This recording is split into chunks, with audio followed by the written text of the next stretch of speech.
The Cipher of the Ancients. Chapter 3: Deeper Dip.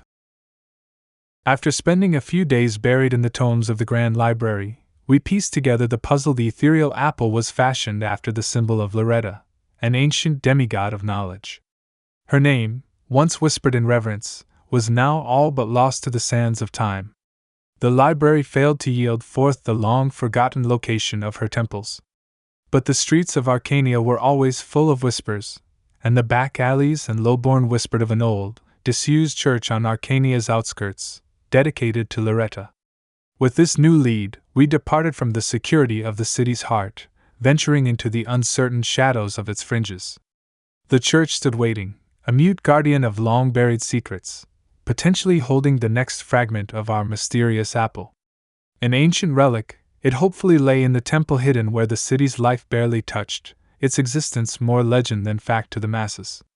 As we navigated through Arcanea, the cobbled streets and towering skyscrapers adorned in neon and magic gradually yielded to lightless winding dirt paths flanked by shanties and makeshift lean-tos, home to the city's most destitute inhabitants. The chapel, in its earlier days, likely stood isolated from the bustling heart of civilization. Yet, like a relentless cancer, Arcanea had sprawled outward, wrapping its tendrils around the ancient structure. The chapel now loomed as a dark silhouette against the waning light of the evening sky, its weathered stones and time-worn architecture standing as a solemn monument to an era when knowledge was revered as a deity.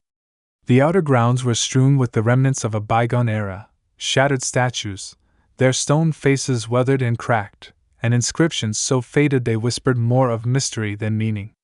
Each piece spoke of a once great reverence for wisdom, now dimmed and forgotten. As I walked, I felt the heavy weight of history pressing upon me, each step echoing through the silence.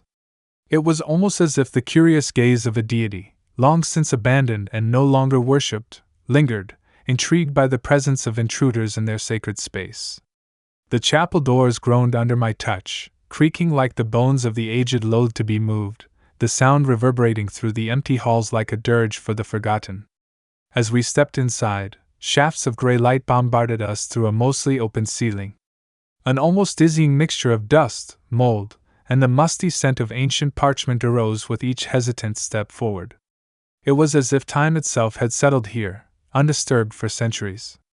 The few walls still standing were adorned with faded frescoes, each time-worn stroke telling tales of Loretta's vast wisdom. Her painted eyes seemed to watch us, following our every move with the silent weight of either judgment, or perhaps, bemused curiosity. The grandeur of the place was palpable, even in decay. What high ceilings that remained still whispered of the reverence once held here. At the chapel's heart stood an altar, grand once but now cloaked in neglect, its edges softened by the ravages of time. Cobwebs hung like tattered veils, and the marble was stained with the grime of ages. Yet there was a certain dignity in its disrepair, a silent promise that within these walls, within this ruin, lay another piece of our complex puzzle. As we ventured deeper, each step forward felt like an intrusion into the sacred silence, yet also a pilgrimage to uncover the secrets Loretta had left behind. The place was a labyrinth of history, and somewhere amidst the dust and the shadows lay the next clue. We crept through the chapel's threshold, our senses heightened. I noticed at first a slight irregularity in the dust pattern on the floor, a telltale sign of a pressure plate. I whispered to Ella, "Watch your step. This place isn't just abandoned, it's guarded." We moved with the precision of dancers in a deadly ballet, each step a gamble on the sanctity of the ground beneath us. Our progress was slow, deliberate, each of us tuned to the slightest disturbance. The chapel, in its silent decay, was testing us, challenging our resolve and our right to delve into its mysteries. The quiet was shattered by a sudden, sharp click under my boot. I froze, my breath catching as a section of the floor beneath us gave way, revealing a pit bristling with cruel spikes. I flung myself towards Ella, half tackling her as we half stumbled, half fell away from the edge, our hearts pounding against the silence that had just been broken. "Loretta's not making this easy. No wonder the homeless don't enter here," I muttered, half in awe, half in frustration, as I stood. The trap was a clear message. This was no place for the careless or the faint-hearted. We surveyed the temple, now more cautious than ever. We began to move around, our eyes peeled for more signs of danger. The dust, which had once been our enemy, now became our ally, showing us what was probably the safest paths. Ella pointed out another anomaly, a barely perceptible shift in the wall's texture, suggesting another trap. Ella said, The apple. Try it now. Silently cursing my own oversight, I reached into my pocket and retrieved the fragment of the ethereal apple. As I did so, a brilliant blue-white streak suddenly erupted from my hand which wrapped the apple, illuminating the surroundings. The concealed traps, once hidden, now glowed with a shimmering blue-white outline, their shapes revealed as the light danced and flickered over them like moonbeams on water. I turned to Ella, my expression a blend of embarrassment and reluctant acknowledgement. "You're right," I admitted, my voice tinged with a mix of regret and relief. "All the traps are now clearly marked." As the soft, ethereal blue glow gently flowed over the room, its shimmering light danced across the floor before the ancient altar, revealing intricate symbols long obscured by layers of dust and debris, etched meticulously into the cold, weathered stone. Each highlighted symbol seemed to come alive under the luminous embrace, corresponding to ancient deities of lore. Some figures I instantly recognized by name, their legends echoing in my memory, while others remained enigmatic, shrouded in mystery and time, their identities a puzzle pieced together through context. Ella's eyes grew wide as she realized the importance. Take a look," she whispered, her voice brimming with wonder. "These symbols. They stand for ancient gods. And on the altar that's the symbol of time." I knelt down, brushing away the layers of dust and debris from the floor with practiced hands, revealing the intricate symbols beneath.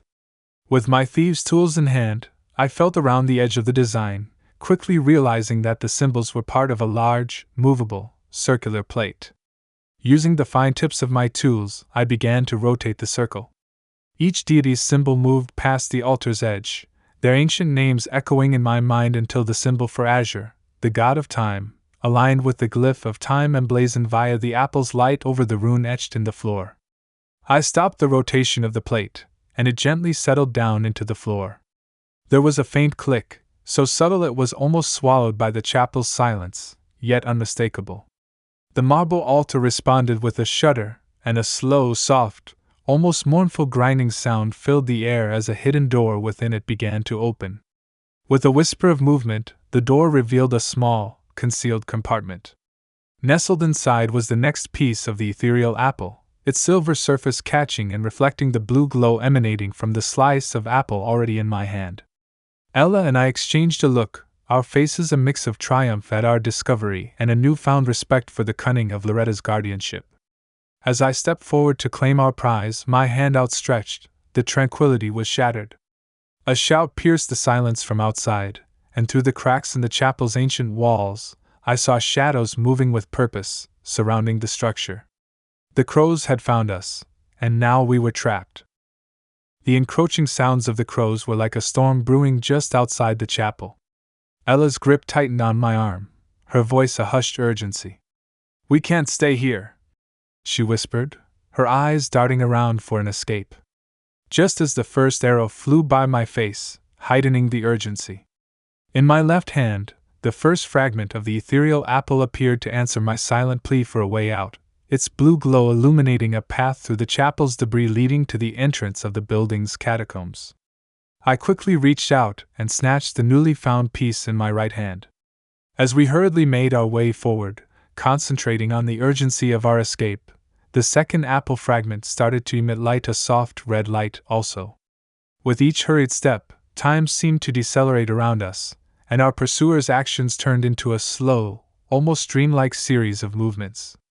The first piece unveiled the entrance to the catacombs, once obscured by layers of dust and shadow, now shining like a bright beacon in the surrounding gloom. I pointed it out to Ella. "There, behind that tapestry." The tapestry was a heavy, ancient fabric, its colors faded and threads frayed with age. We darted towards it, the new piece clutched tightly in my right hand, intensifying the strange temporal distortion around us. Each step we took felt like two to our adversaries, as if we were sprinting through a slow-motion world. With a swift jerk, I pulled the tapestry aside, revealing a narrow, dark entrance that gaped like a black maw. Without hesitation, we plunged down the passage now illuminated by the apple's soft blue light. The world outside seemed to crawl at a snail's pace as we moved with a sense of accelerated urgency, our ragged breaths echoing off the cold, damp stone walls. The catacombs were tight and suffocating, the air stale, but they were our only refuge from the daggers, arrows, and spells which pierced the air behind us. At the bottom of the stairs, the apple highlighted a hidden rune carved into the stone which, when activated by Ella flowing her arcane energy into it, swung aside a section of the wall. On the other side was an obvious lever which rotated the wall back, concealing our path. Ella smiled. "That will slow them down." Her beaming grin lit up the dark sanctuary around us, casting a momentary glow of hope amidst the shadows. Returning her smile, I nodded, feeling the weight of exhaustion settle heavily upon me, then collapsed to the ground. The immense strain of channeling my arcane energies into the apple's 2 slices had utterly drained my mana, leaving me powerless and bereft of strength. I descended into a deep, dark oblivion, where consciousness faded away. All cares and concerns ceased to exist, swallowed by the comforting embrace of nothingness.